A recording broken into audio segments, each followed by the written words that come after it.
Selamat siang semuanya, perkenalkan saya Dr. R. Amir Hamzah, spesialis kulit dan kelamin. Saya sebagai staf ahli di bagian kulit dan kelamin Universitas Kristen Maranatha dan bekerja sudah sebagai dosen tetap. Video ini merupakan pernyataan diri dosen dalam unjuk kerja Tridharma Perguruan Tinggi atau sering disebut PDD UKTPT di bidang pengajaran yang dibuat untuk memenuhi salah satu syarat keikutsertaan dalam sertifikasi dosen. Mata kuliah yang akan saya bahas dalam video kali ini adalah mata kuliah mengenai dermatitis. Kita tahu bahwa di Indonesia sangat banyak sekali pasien-pasien yang berpenyakit dermatitis, walaupun nanti di daerah para dokter yang sudah lulus akan banyak ditemukan, sehingga kita harus tahu dulu bagaimana mendiagnosis suatu dermatitis. Dermatitis ini adalah suatu peradangan di kulit bagian permukaan. Ini bisa bersifat cepat terjadi atau kita sebut akut, atau memang berulang yang kita sebut kronik. Dan ini cukup ringan, tidak membahayakan dan tidak menyebabkan suatu kematian. Jadi tujuan pembelajaran mengenai dermatitis ini adalah mampu mengetahui konsep dermatitis seperti apa, sehingga para siswa bisa menilai dengan gejala-gejala klinik atau keluhan-keluhan dari pasien tersebut, dan bisa juga menangani dengan proses pemberian farmasi-farmasi atau obat-obatan untuk dermatitis, dan juga untuk edukasi bagaimana mencegah mengenai dermatitis ini. Juga nanti para siswa itu harus bisa sampai mendiagnosis detail, sampai asesmen-asesmen yang akan kita nilai nantinya. Topik-topik mengenai dermatitis ini ada beberapa macam.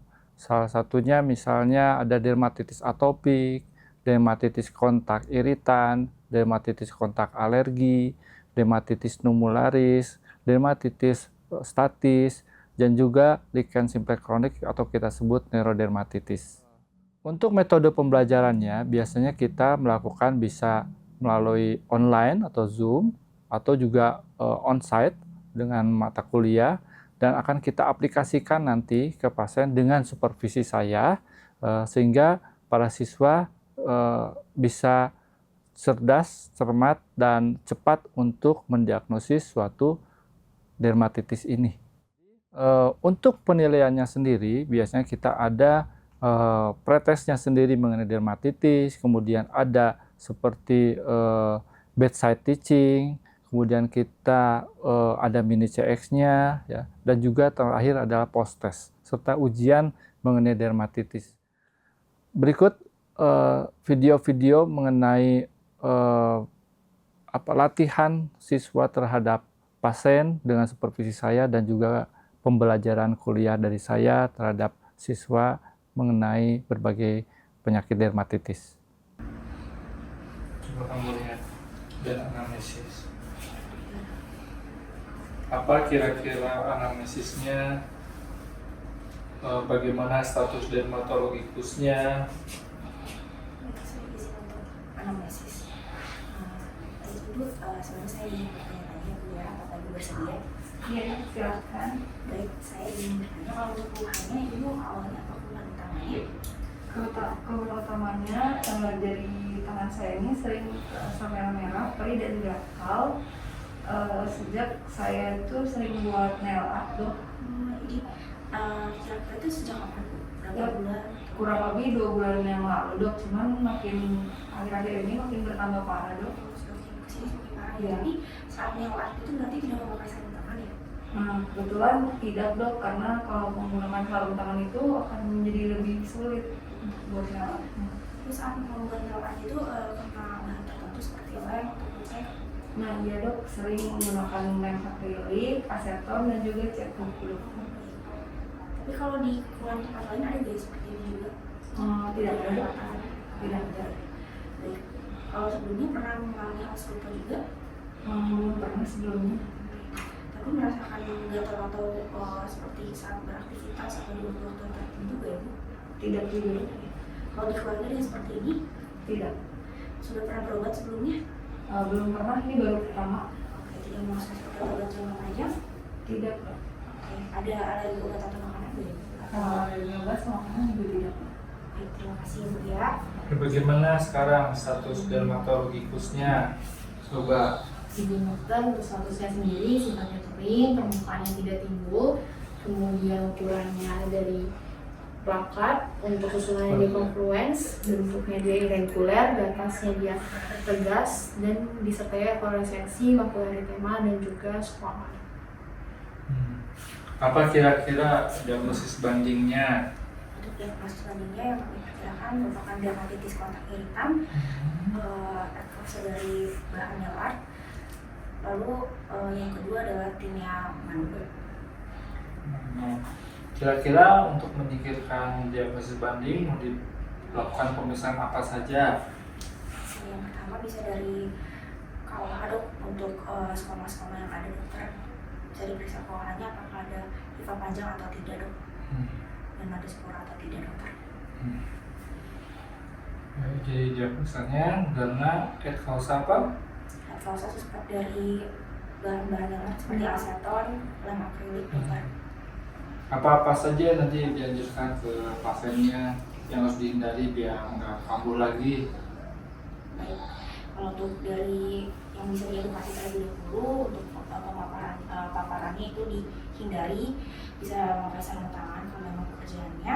Lalu setelah itu untuk menguatkan skin barrier-nya bisa dengan pelembab. Lalu untuk medikamentosanya, Dari medikamentosnya sendiri bisa akan diberikan kortikosteroid topikal dan juga obat sistemik yaitu cetirizine. Baik dulu, nanti saya kasih resep dulu ya Bu ya. Iya dokter. Apa yang sudah tadi dianjurkan tolong dihindarkan. Ya. Baik, terima kasih dokter. Ya. Selamat siang adik-adik sekalian. Kali ini saya Dr. Amir sebagai staf ahli bagian kulit di Maranatha akan mengajarkan mengenai dermatitis. Tujuannya adalah agar kita bisa mengetahui konsep diagnosis dermatitis. Maksudnya konsep ini harus bisa tahu dari analisisnya mengarah ke dermatitis ya. Kemudian pemeriksaan fisiologis, patologis dan pemeriksaan fisiknya serta status dermatologikusnya.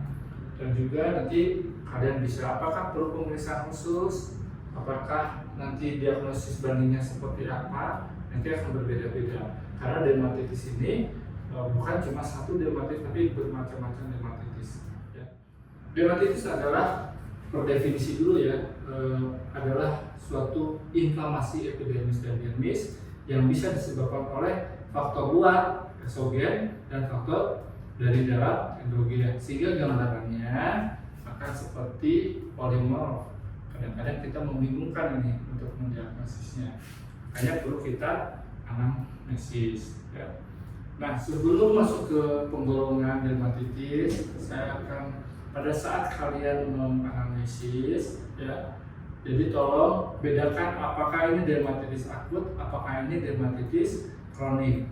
Beda dermatitis akut biasanya ada terbentuk suatu kemerahan atau eritem. Ada kadang-kadang ada udem, ada vesikulasi, ya. Kemudian ada kusta, cairan badan yang mengering, dan ada juga squama. Tapi kalau yang kronik ya biasanya sudah kering kondisinya dan terjadi suatu penebalan. Contohnya neurodermatitis yang ada timbulnya suatu dekanifikasi. Ya. Dermatitis yang akan kita bahas berikut ini adalah dermatitis kontak, dermatitis atopik, dermatitis numularis, dermatitis seborrheic, neurodermatitis, dan dermatitis stasis. Kita bahas mengenai dermatitis kontak. Ternyata dermatitis kontak ini ada dua macam, suatu alergi atau suatu iritan. Ini tergantung dari bahan penyebabnya. Contoh misalnya kita pakai jam tangan yang logam. Kalau kita dibiarkan, itu lama-lama bisa menjadi suatu dermatitis kontak. Apakah itu alergi, apakah itu iritan. Anting, atau make up, atau misalnya gesper, ya, dan masih banyak lagi. Jadi kita harus bisa membedakan dermatitis kontak alergi dan dermatitis kontak iritan. Bagaimana patogenesis daripada dermatitis kontak alergi? Biasanya kita nggak bisa langsung alergi. Contoh kena pakai jam tangan yang logam itu mungkin akan timbul 3-4 minggu kemudian. Karena ada 2 fase kita kenal dulu, baru fase berespon, elisitasi dan sensitasi. Ya. Tapi bedakan dengan dermatitis kontak iritan. Pada saat kulit terkena iritasi, korneum akan rusak, kemudian akan mengalami denaturasi keratin dan mengubah daya tahan air menjadi lebih kering, timbul suatu kerusakan di epidermis dan akan merangsang suatu sel-sel imunokompeten atau sel-sel radang. Nah, ini contoh daripada alergi dan iritan. Ini gambarannya. Ini mungkin karena jam tangan, karena sarung tangan, kemudian itu sangat kuat. Biasanya kalau iritan makin kuat akan gampang bergelembung seperti halnya isi vesikel atau bulat. Ya. Nah, lokasi dermatitis kontak itu bisa dari ujung rambut sampai ujung kaki. Ada kasus yang diwarnain rambutnya saat itu juga bisa melepuh-lepuh. Ada kasus ke klinik kecantikan saat malam pakai krim malam besoknya iritan. Ya. Jadi dari deodoran, dari parfum bisa sampai ke bahan-bahan sepatu atau sendal. Dan kita nggak bisa diprediksi progresinya karena ini bisa dari atas sampai bawah. Ini contohnya seperti apa nih? Kenapa?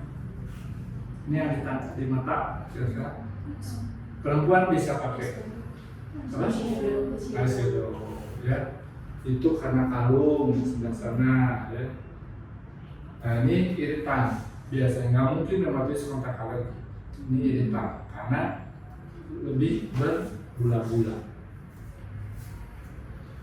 Ini karena gambarannya kira-kira masker. Oke. Ini bisa blush on, tapi ada juga yang misalnya kena jerawat terus kata orang kasih bawang putih, kalsium. Katanya bisa jadi iritasi, bisa jadi alergen, tergantung dari bahan penyebabnya. Yang itu dari bahan berat, ini dari sendal atau sepatu. Ya.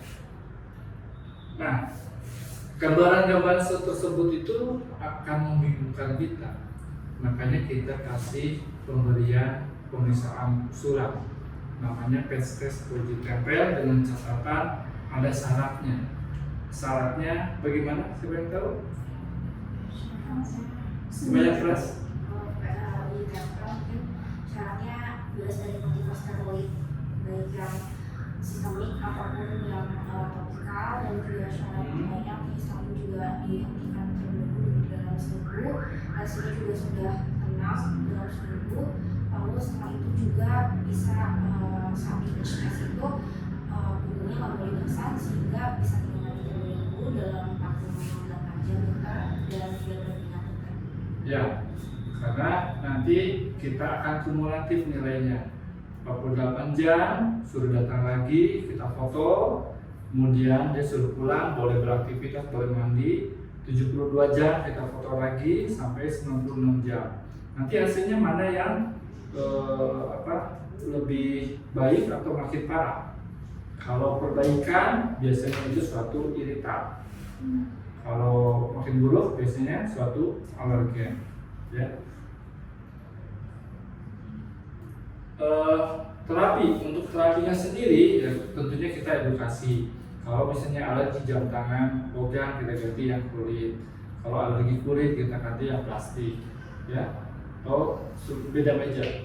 Kalau misalnya sendal ya sendal capit biasanya rata-rata ya kita ganti. Walaupun memang dia suka yang dicapit, selain sendal yang berbahan karet bisa berbahan apa lagi? Yang dicapit? Bodi. Ya. Nah, baru kita pemberian kortikosteroid topikal saja dulu dengan simptomatif, mungkin kalau gatal kasih cetirizine ya, atau kalau misalnya luas, kalau misalnya berulang, kalau misalnya sudah ada riwayat pemberian topikal, baru diberikan apa namanya? Ya, metil prednisolon. Ya, tapi itu hati-hati, harus short term. Short term itu di bawah 2 minggu pemberian, karena efek samping sistematik ini cukup berbahaya. Ya. Nah, selanjutnya adalah dermatitis atopik. Dermatitis atopik ini kalau orang awam bilangnya asma kulit atau alergi kulit, ya. Dan harus ada turunan orang yang orang tua, ibunya, neneknya asma, ya, rinitis bersin-bersin, atau memang ada dermatitis atau konjungtivitis alergika. Konjungtivitis alergika itu kalau pagi-pagi dia kayak sakit mata, jam 10 hilang. Itu khas. Tiba-tiba hilang aja total. Ya, dan dia udah tahu banget itu konjungtivitis alergika. Nah, kalau tidak ada riwayat ini, kita bisa mencurigai saja atopik. Tapi sebetulnya dermatitis atopik harus ada turunan. Ya, jadi kita tanyakan itu.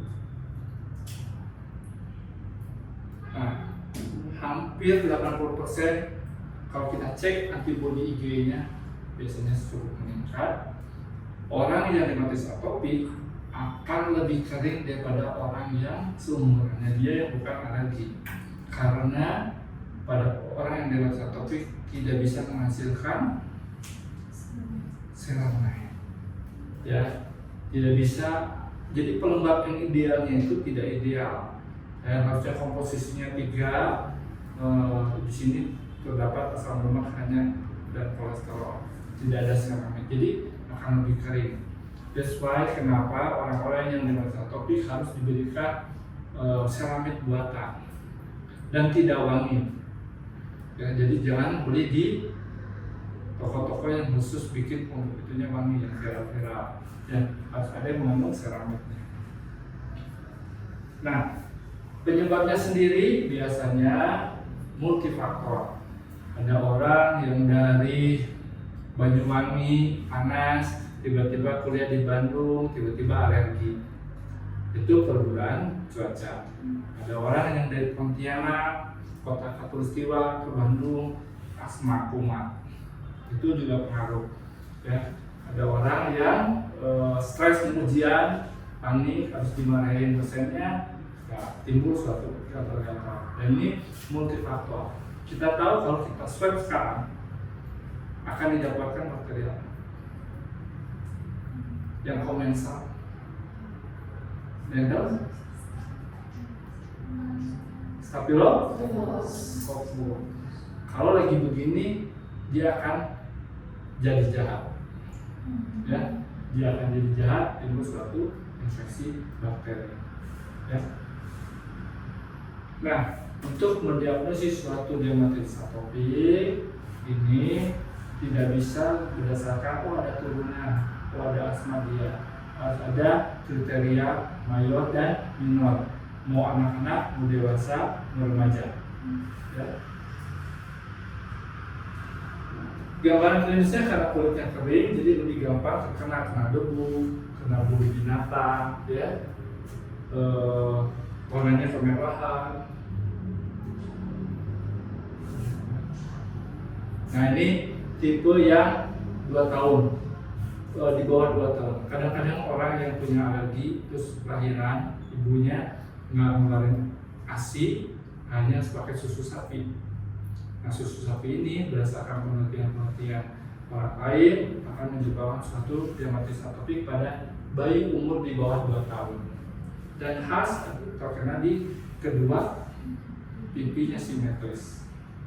Setelah 2 tahun ke atas sampai umur 12 tahun, kulitnya akan menjadi lebih kering, gampang duduk aja gampang gatal.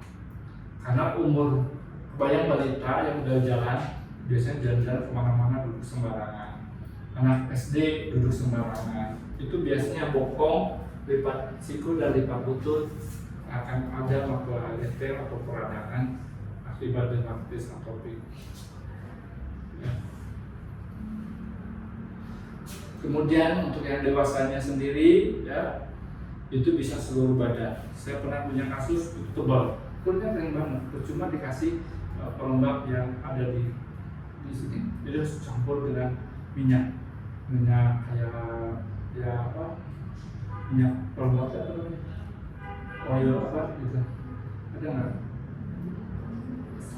Contohnya kayak minyak goreng gitu. Apa sih ada pelembabnya? Kayak putus-putus tapi bukan putus-putus gitu ya. Nah itu harus dicampur seperti itu. Dok, saya pengen tahu alergi apa sih? Bisa kita lakukan prick test. Prick test itu ada 2 macam jenisnya, ada yang makanan, ada yang udara, ya lingkungan. Ya, jadi nanti kita bisa alergi. Siapa punya alergi dermatitis atopik? Kamu alergi apa? Alergi dingin. Dingin. Kalau dan bulu apa?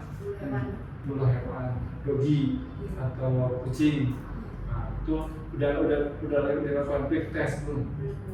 Kalau dulu masih ada di sini, bisa kita lakukan masing-masing koas kuning alergi kita putihkan, betul ya? Biasanya nanti kita di sini akan timbul suatu utika dengan kita hitung diameternya berapa. Ya. Ya intinya kita harus melakukan pemeriksaan prick test. Setelah itu kita lakukan tata pelaksanaannya, ya. Kalau kulit kering kita kasih pelembab yang ideal yang bisa menarik air, mencegah transfer epidermal water loss, dan juga untuk emoliennya. Hindari perubahan suhu yang tadi karena pekerjaan, karena pendidikan yang memang agak susah, kita hindari kontak dengan debu rumah, ya. Kontak debu rumah susah juga, ya, bulu-bulu binatang dan lain-lain. Apalagi kalau juga faktor stres agak susah juga. Kita bilang nggak stres tapi tubuh akan menerjemahkan lainnya, ya. Berikan antihistamin, dan kalau memang ada lesinya basah, ya kita berikan kompres dulu. Kalau misalnya lesinya kering, kita langsung pemberian pelembab dan berbentuk krim atau oil, ya. Yang prognosisnya hilang timbul. Dok, kapan sembuhnya nih anak saya suka balikan. Ibu sekarang masih ada asma? Ada. Jarang nggak? Ya jarang. Nah seperti itu nanti anak ibu nggak bisa total sembuh, ya. Oke, kira-kira ada yang mau ditanyakan? Silakan. Izin bertanya dokter, apakah ada komplikasi yang dapat terjadi akibat penanganan dermatitis ini? Dermatitis. Ya. Paling banyak dermatitis yang komplikasinya adalah karena infeksi bakteri atau dermatitis dengan infeksi sekunder atau dermatitis dengan pioderma sekunder. Contoh misalnya dermatitis kontak iritan, gara-gara cuci deterjen, diteruskan itu tiba-tiba nggak di stop cucinya, infeksi semuanya, dan tiba ada mana kita harus lakukan pemeriksaan geram, ya. Nanti akan ditemukan bakteri fokus, baru kita lakukan pemberian antibiotik. Itu kebanyakan yang paling sering, ya. Ada lagi yang ditanyakan? Kalau untuk prick test tadi, apakah wajib untuk dilakukan di dermatitis atopik, dan kapan harus dilakukan bila tidak wajib dokter? Ya. Kalau untuk prick test biasanya kita harus, misalnya pasien datang hari ini, dok saya pengen tes alergi tapi dia masih gatal-gatal, saya akan suruh pulang, saya akan kasih obat, ya. Nanti setelah 7 hari kita stop obatnya, 7 hari kemudian, dan 7 hari setelah sembuh baru kita lakukan pemeriksaan prick test. Kenapa begitu? Karena kalau misalnya lagi jadi kita lakukan pemeriksaan, itu akan timbul suatu bias positif atau bias negatif. Ada lagi pertanyaan? Kalau tidak ada, mudah-mudahan kalian bisa mendiagnosis suatu dermatitis, bagaimana lakukan pemeriksaan fisik dan juga terapi-terapinya, serta edukasi kepada pasiennya. Ya, sekian mengenai dermatitis ini. kita bisa mengaplikasikan ke pasien dengan supervisi dari saya. Terima kasih, selamat siang. Terima kasih.